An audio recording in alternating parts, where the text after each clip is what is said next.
Look at the picture. See the skull. Visible Frankenstein controls. The Brain Thoughts broadcasting radio. The Frankenstein earphone radio. The latest new skull reforming to contain all Frankenstein controls. Severa, did you get your cough pillow? I got that thing going. I got that right here. I got my, my chapstick. I got the toilet paper I blow my nose with, since you animals don't have Kleenex in this house. I have Kleenex, they're just not public ones. They're for my personal use. Well, I don't want those, but... Good, because you're not going to get them. Yeah, please don't give me those. I got my water here. I think I'm ready to go. I don't know where Taylor is. Yeah. He was just here like a second ago. I thought he knew we were setting up. Hello, B-Rye. Oh my god. Hello, Ada. Taylor, I can hear you, I can feel you, but I can't see you. I am here.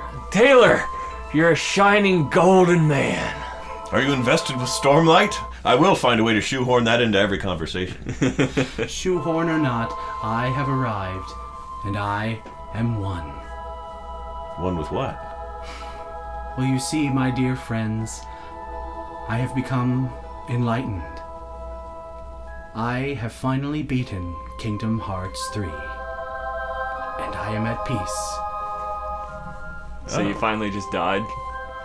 You have nothing else to live for now that you beat Kingdom Hearts 3, now that the story's over now. Oh god, Ada, he hung himself. No! We gotta go check in his room. I did not hang myself, B-Rye. Be at peace. I am merely existing on another plane of existence, higher than what I was before. I exist now in the ultimate dimension, higher than fourth, higher than fifth. I exist in the anime dimension. You remind me a lot of that old classic Toonami promo for Blue Sub number 6 with the world will not be destroyed, it will merely change. And thus it has. For all who have beaten the game surely share the same opinion that I do. And there will definitely be no bad comments on the internet whatsoever. Taylor, got some bad news for you.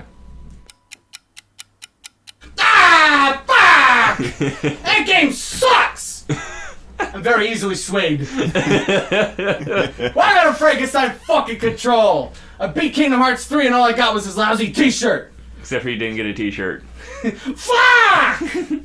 Well, you got a t-shirt, but it's an extra small, so there's no way you'll ever fit into it. Well, I'm gonna wear it anyway. Oh.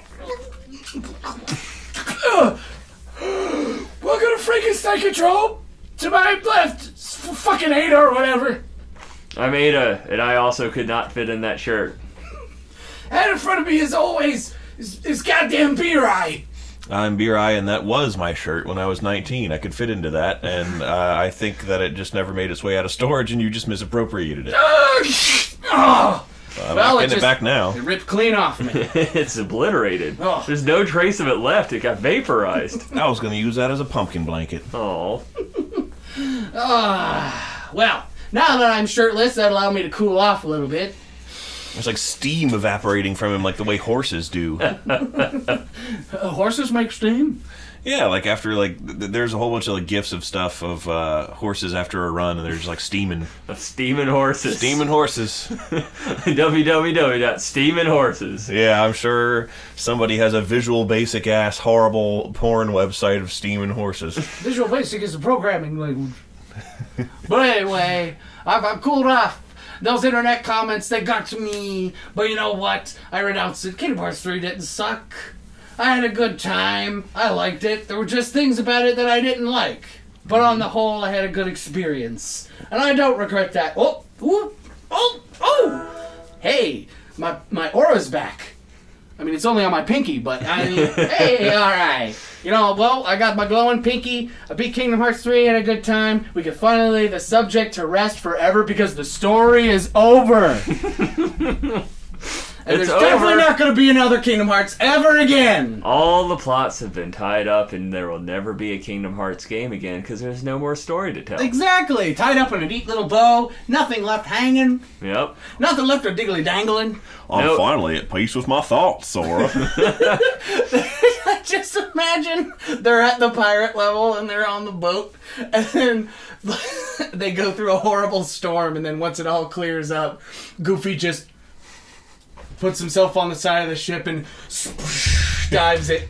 Sploosh. Just dives in and starts doing a backstroke, and you just hear Sora come in, just be like, I know Goofy wasn't a religious man, but I think at that moment he made his peace with God. Sorest Gump.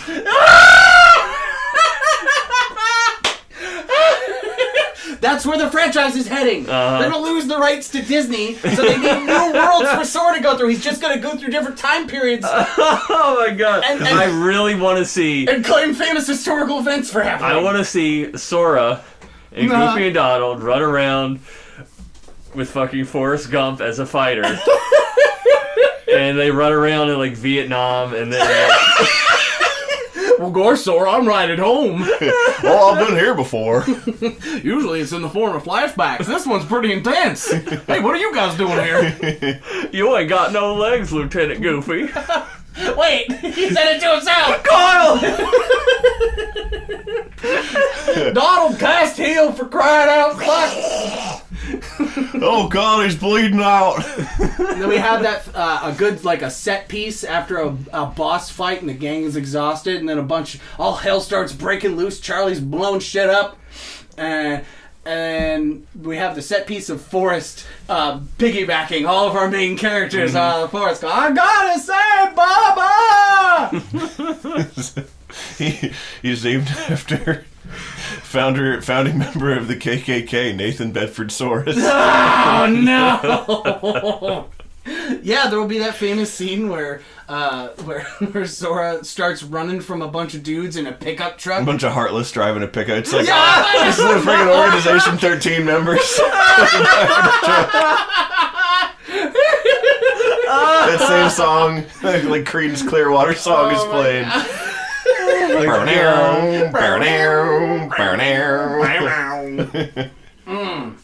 There you go. Disney, you give us a call. We know what we're doing over here. You give us a call and sue us. Frankenstein Control is sponsored by Robert Zemeckis.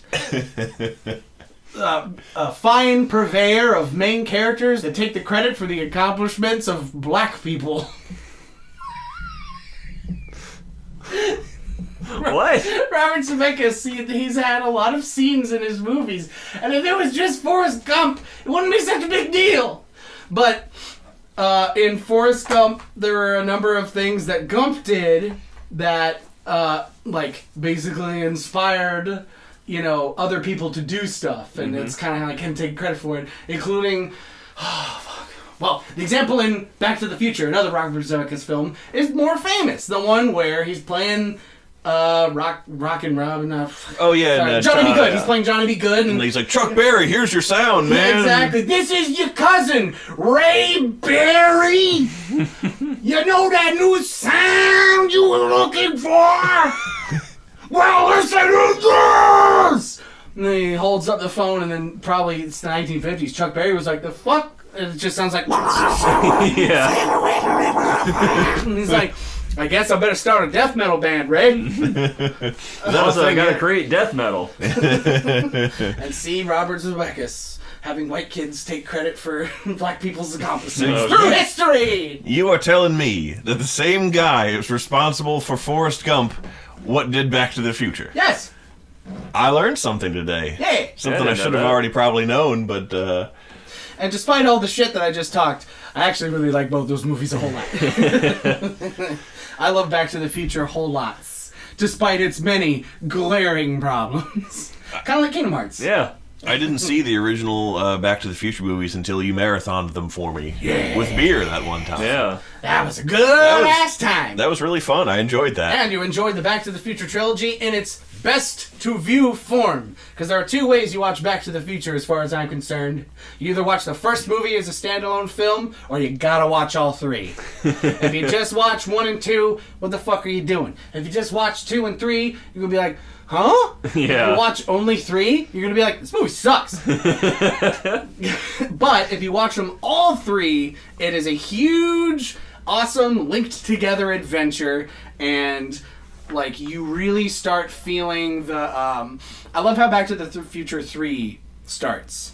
Marty McFly getting the letter from the guy at the end of the movie. And he's like, "Oh, it's a letter from it's a letter from Doc Brown in the cowboy days." And he goes back to Doc Brown's house, and after they have a humorous exchange, and Doc Brown says, "You gotta go with me again, Cowboy Times." "Yeah, you gotta come with me to the Cowboy Times. You gotta come with me to Cowboy Times, Morty." Oh, yeah. But yeah, that's the part. So after him and Doc have their first exchange at the third movie, the opening credits start going, and it's like raining outside, and it's peaceful, and it's just everybody taking 5. Everybody's having a sleep, which is great because the first 2 movies happen in quick succession of one another, almost pretty much instantly. So yeah.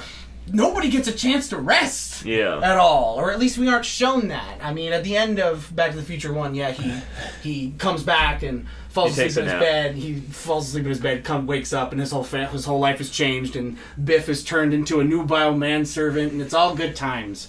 But it was just like we gotta do everything right now, Marty. Ah! Yeah. And so it was really nice to get that little beat. And you can only enjoy that if you watch all 3 together, where it's just this big-ass, fun adventure that's fun for the whole family, including Doc Brown's family, where he's like, "Here's my 2 sons, Jules and Vape." My 2 sons, Jules, and points at his dick. Do you know what I'm referencing with that? No. In like the end of the movie where he's got like his whole family on the train and they're all saying goodbye, one of the kids has like his hand near his crotch and he's like doing like a come on kind of motion and like just doing a weird facial motion. What the hell? I don't know what he's trying to do. Maybe that was the 80s equivalent of, the upside down hand trick where they're like, "Caught you looking." And like he's in the corner of the screen, so like he's not the focus at all. But when you actually look at him, it's like, what is he doing? Why is he doing that? Child, what are you doing? What are you up to? How did someone not say, "Hey, cut that shit out, kid"? They'll make us send you back to the LA mines. Oh, God. LA mines? Yeah, child labor. Oh, gotcha. Yeah, but Back to the Future is a good time. Fucking watch all 3 or just watch the first. Depends on how much time we got. Or Kingdom Hearts, just play the first one or just play 3. But you gotta get all the info from Chain of Memories, B-Ry.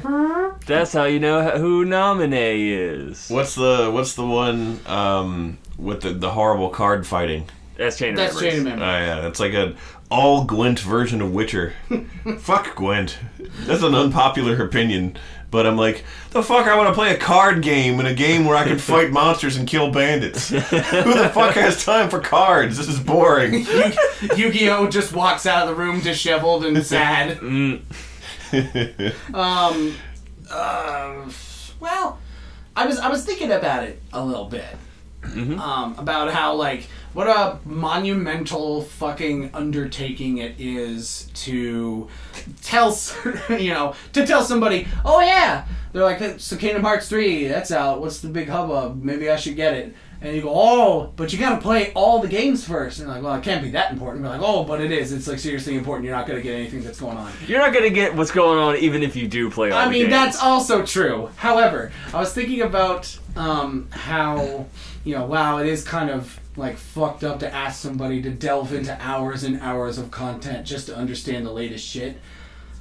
And then I thought about it more. I'm like, wait, that's just the same as somebody being like, "Hey, you should read One Piece." Oh, that's "Hey, you should watch all of Game of Thrones." Don't watch, read the books, but that's a lot of books. Or like, "Hey, get into Stormlight Archive. It's 1,000,000 fucking pages." Exactly. Real talk though, FBM was talking about how he wanted to get into One Piece because he's like, "Everything I've seen about this indicates that it's fucking great. 800 episodes though. God damn." With One Piece, laid down a hot take.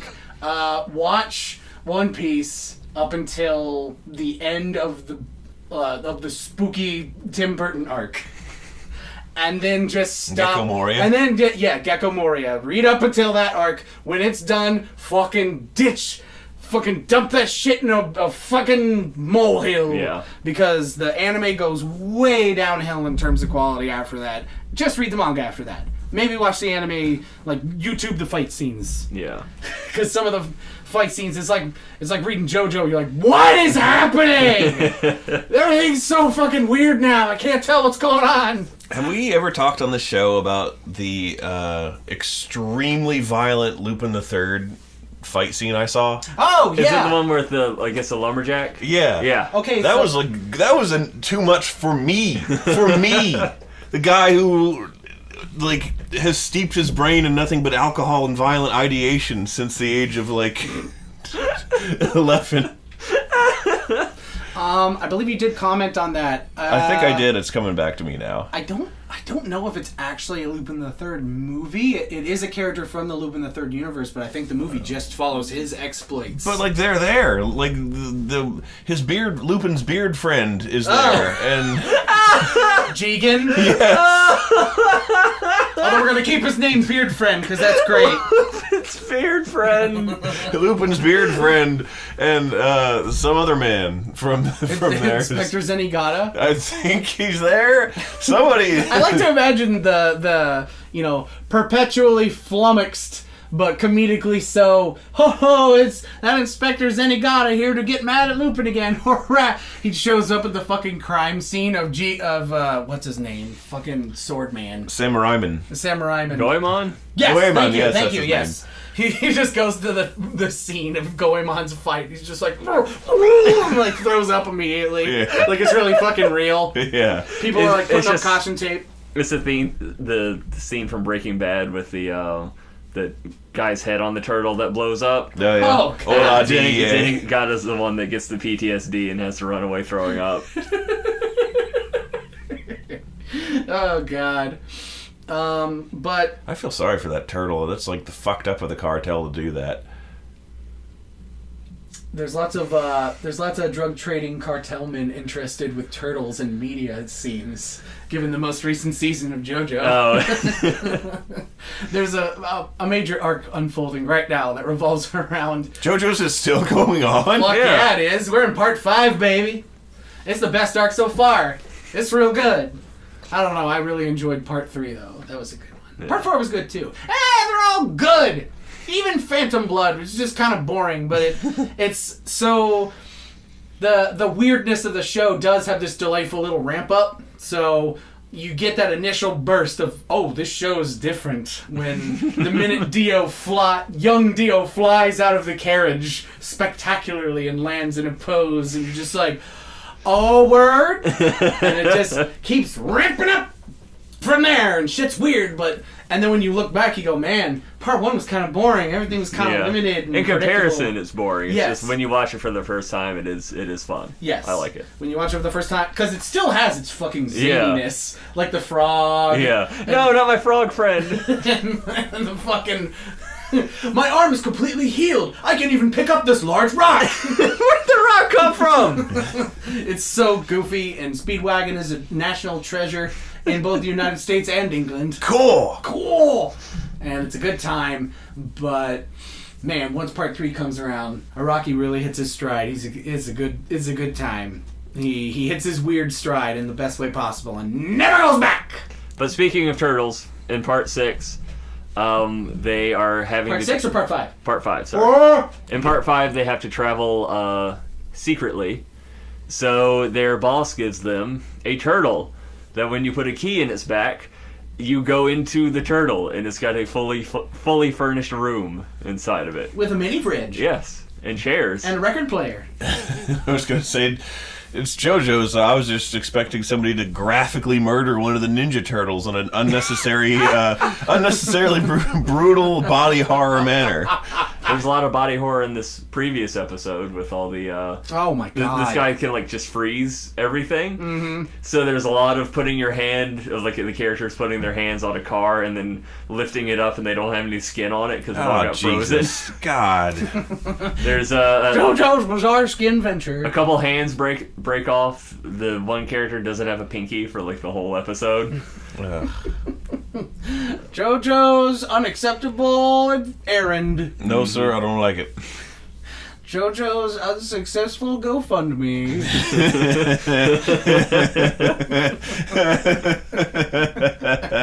That's the best one I've ever heard.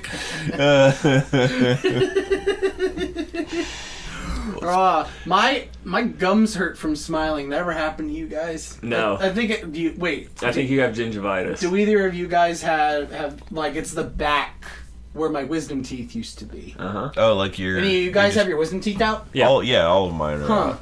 They did dig two of mine out. They ever get sorter?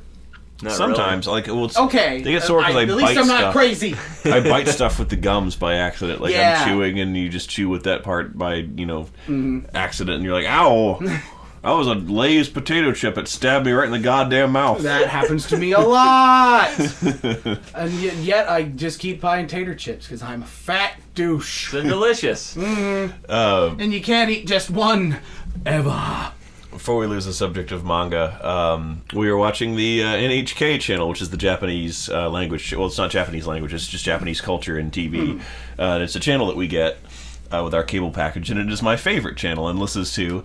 And it's just fun, and a lot of the programming is just educational and cute and fun, and it's like a lot more interesting and usually more calming than anything else that's on TV at the time. Yeah. And sometimes it's about areas of Japanese culture, and sometimes it's just like, here's a nature show, it's just in Japan. Yeah. and it's fun, and sometimes you get their talk shows too. But anyhow, this one in particular did an interview with Junji Ito. Whoa. And they're like, yeah, we're going to talk about Japanese horror today. Cool. Here's the master of Japanese horror, Junji goddamn Ito, Esquire. And spook the pants right off you with his terrifying drawings. And, they did a cool little expose on him, and he just talked to them and seemed like a normal, nice dude who doesn't have atrocities living in his brain.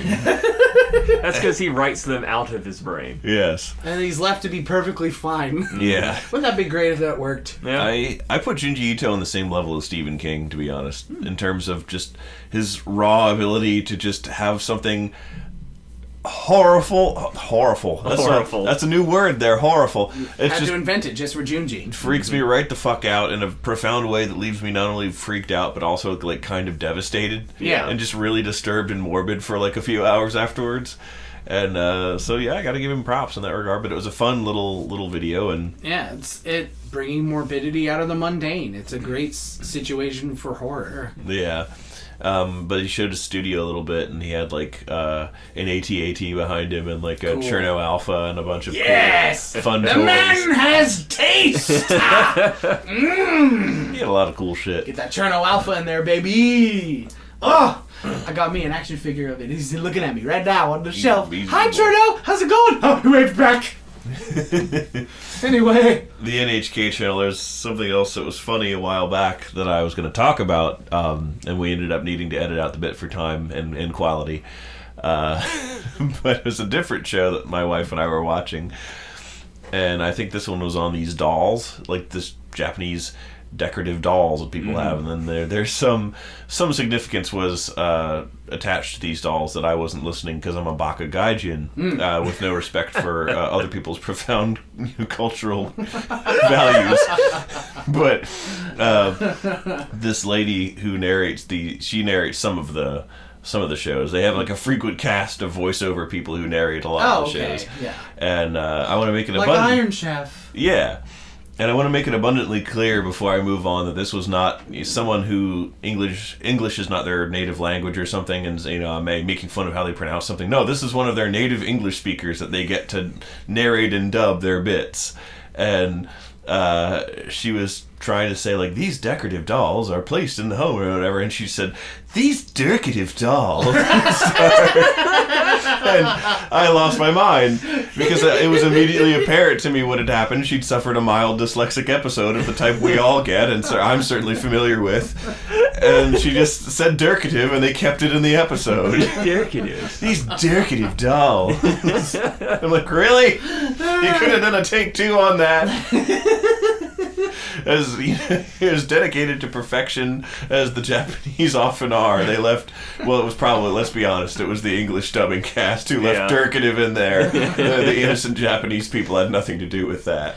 I like to think they did it on purpose. They were just like, she's like, hold on, wait, let me record that again. Like, no, you got it. Nailed it. Durkative. Maybe like they spelled it wrong on her script, and she was just like, "I'll just say Durkative. I don't know what it means, but it says Durkative. I'm just doing my job. It's a Durkative doll."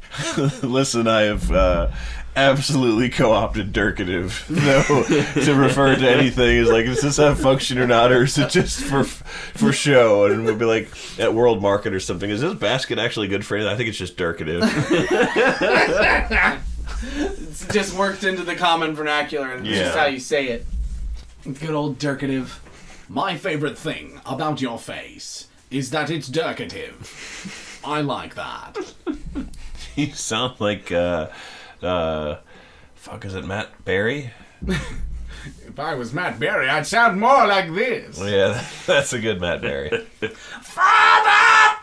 Here lies a great man. Has anybody ever taken that bit where he busts in the church and goes, Father! And they merge it in with fucking System of a Down?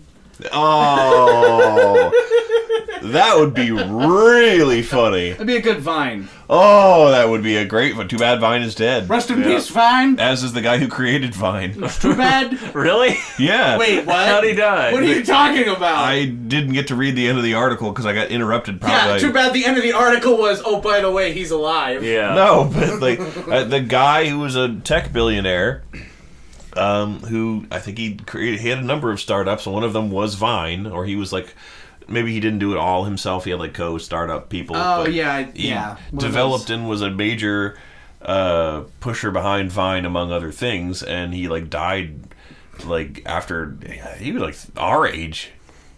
I gotta go to the doctor. I gotta get a checkup. You got gout again. I'm scared. How'd he die? Gout. I doubt it's gout.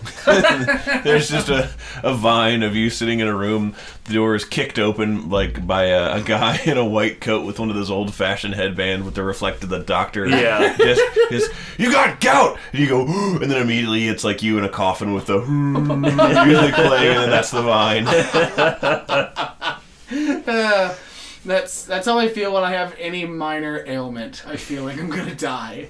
Just because I am the picture of health, and I'm not used to feeling bad. And when I do, it feels like my world has come crashing down around me, and all my bad life decisions are haunting me. Like, this is it. This is the big one. Oh, this is it. And they're like, you got an infected toenail, dude. And you're like, no! I get scared. I'm a hypochondriac. I'll never forget your gout scare. That's the funniest shit to me. My bout with gout. Yeah. You know, sickness. What are you gonna do except watch animes and Robert Zemeckis films? Also, The Incredibles 2. Did you see that? I did. It was fucking awesome. That was also a Robert Zemeckis film. You're shitting me. I hate you. Melissa wanted to borrow it from her mom because her mom had it checked out from the library, and then it was like on a night that was inconvenient for me because like I think it was Sunday night and she had yesterday off and I didn't, and I was like I don't want to watch a movie tonight. Like I sort of want to see that movie, but it's inconvenient for me to watch a movie now. Like I gotta wind down. I want to do my normal wind down shit and relax and go to bed. And she's like, you want to watch a movie with me? And got sad, and then so I was like, fine, I'll watch like the first part of the movie with you. I'll just sit with you for a few minutes, maybe 15 minutes, and then I'll go do my nightly routine and take my shower and all that. And I sat there for a little bit, and I was like, this movie looks fucking fantastic, and it's really interesting. I'm not doing any of this stuff I'm supposed to do. I'm just gonna watch this fucking movie. I want to watch Mr. Incrediblast do a dad. It's good. That movie is really great to me because it presents basically an impossibility. It accomplishes something that I thought was not possible.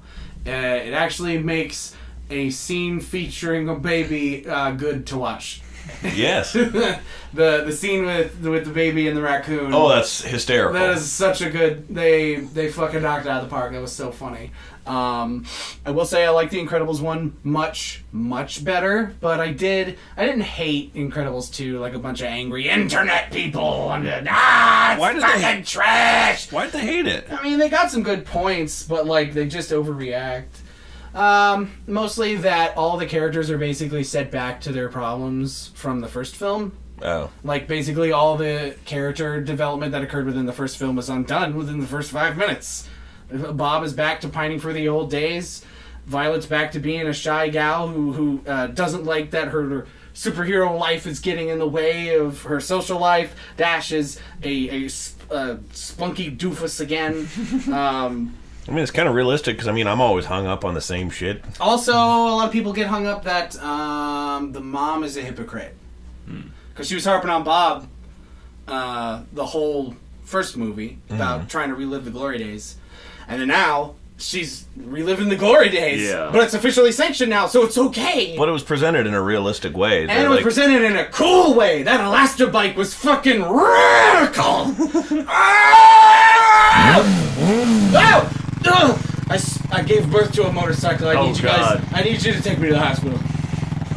But Taylor, your health insurance is out because of all the gout scares. No! You're not going to be able to pay for it. You're going to die, Taylor. Oh. And your motorcycle baby is going to die, too. Oh, no, not Junior! Ow, my foot! You ran over my foot, you prick!